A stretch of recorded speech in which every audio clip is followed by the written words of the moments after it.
Dans cette vidéo, je vais vous démontrer comment est-ce que vous pouvez synchroniser votre appareil Apple avec iTunes. La première chose qu'il faut faire, il faut rentrer votre compte nom d'utilisateur et mot de passe d'Apple.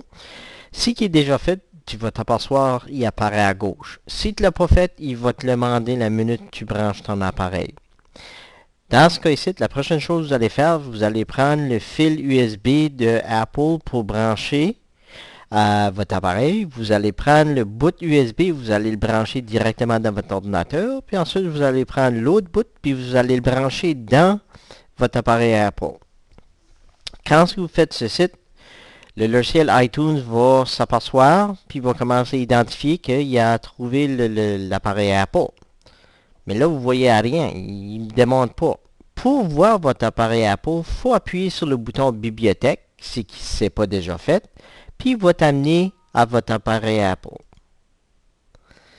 Comme vous voyez à ce moment ici, le bouton iPad apparaît, puis ça c'est pour démontrer que notre iPad est maintenant branché.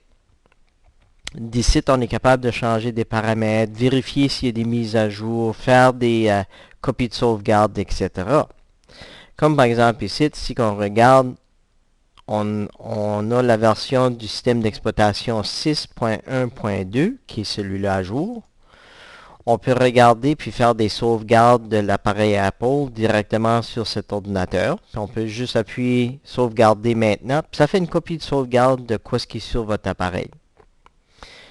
La copie de sauvegarde est ensuite sauvegardée sur l'ordinateur comme tel. Mais il y a d'autres choses que vous pouvez faire aussi. Comme par exemple, si vous allez dans la section Info, vous pouvez ensuite synchroniser avec votre système de courriel. Dans notre cas, c'est Outlook. Ça, je pourrais synchroniser avec mes contacts d'Outlook. Ça se peut que je veux juste synchroniser mon calendrier Outlook avec mon appareil Apple.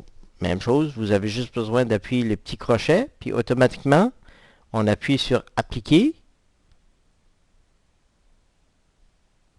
Puis, il est en train de faire la synchronisation.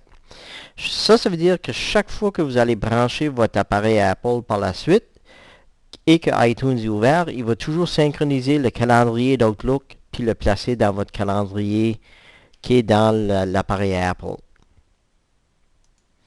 Mais en même temps, vous êtes capable de voir comme la section des applications, quelle application que vous voudrez synchroniser avec votre appareil Apple.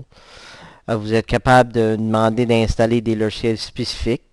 Ou vous pouvez juste le laisser comme que c'est. Vous pouvez aussi faire le ménage.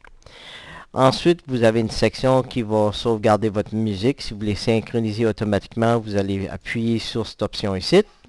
Cliquez Appliquer, puis il va commencer à synchroniser ta musique chaque fois que tu le branches sur iTunes. Il y a une section de films, télévision, podcasts, livres, puis les photos aussi. Puis tu es capable d'appuyer sur ce iPad, puis il va démontrer tout ce qui est dans votre iPad à ce moment ici. Juste pour vous donner un petit aperçu de la différence, je vais brancher mon appareil iPhone.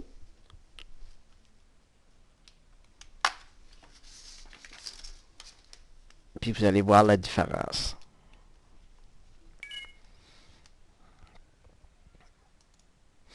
Comme vous voyez maintenant, au lieu d'avoir iPad sur le bouton droit, vous appuyez sur iPhone pour mon exemple, puis vous allez voir, si je vois sur la section sur ce iPhone, il va tout démontrer quoi ce que j'ai sur mon iPhone, comme par exemple la musique, si j'aurais des films, séries de télévision, livres, etc. Puis ensuite, je pourrais le synchroniser avec mon iTunes. Autre que ça, c'est ça. Après que vous avez fini, puis vous voulez synchroniser l'appareil, vous avez juste besoin d'appuyer sur le bouton synchroniser. Il va demander, dans ce cas-ci, si vous n'avez pas transféré vos achats, de faire le transfert. Puis la synchronisation va commencer. Quand ce qui a terminé, la barre au complet va comme tu vois ici, va complètement fermer. Puis tu vas voir la petite pomme pour dire que c'est terminé.